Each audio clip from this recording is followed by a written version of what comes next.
अहम खबर आपको देंगे। मुल्क भर में पेट्रोलियम मसनूआत की किल्लत का खदशा है। सिंध हुकूमत की जानिब से सिंध इंफ्रास्ट्रक्चर डेवलपमेंट नाफिज पेट्रोलियम मसनूआत की कराची पोर्ट से क्लियरेंस में ताखीर।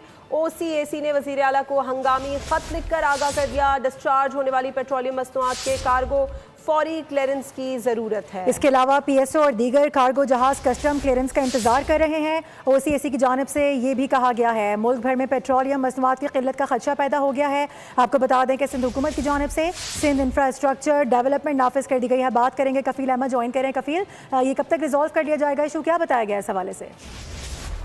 में पेट्रोलियम मसनूआत कलर का खदशा जो है वो सामने आया है और इस हवाले से सिंध हुकूमत की जानिब से जो सिंध इंफ्रास्ट्रक्चर डेवलपमेंट चार्ज नाफिज करने के बाद पेट्रोलियम मसनूआती कराची जो पोर्ट है उसी क्लियरेंस में खासी ताखीर का सामना करना पड़ रहा है। इस हवाले से OCAC जो है उसको CM सिंध को बाकायदा जो है वो खत लिखकर आगाह भी किया गया और पेट्रोलियम मसनूआत के जो कार्गो डिस्चार्ज हो चुके हैं और जो फिलहाल अपने बंदरगाहों पर डिस्चार्ज हो रहे हैं इन्हें फौरी कस्टम क्लियरेंस की जरूरत जो है वो कहा गया। इसके अलावा अगर आपको बताऊंगा PSO कार्गो ATM इस्लाम 2 और ATM हनीफा कार्गो जहाज के साथ कस्टम क्लियरेंस का जो है वो इंतजार किया जा रहा है, जबकि किमाड़ी में जो जखीरा खत्म हो रहा है और हाल ही में KP पे डिस्चार्ज जो 2 जहाज़ों को फौरी क्लियर करने की जो अपना फौरी तौर पर डिमांड की गई है। इसके अलावा ताकि मुल्क में तमाम जो प्रोडक्ट्स हैं उसकी सप्लाई चेन को यकीनी बनाया जा सके। ठीक है, इस हवाले से आगाह करने के लिए कफील आपका बहुत शुक्रिया।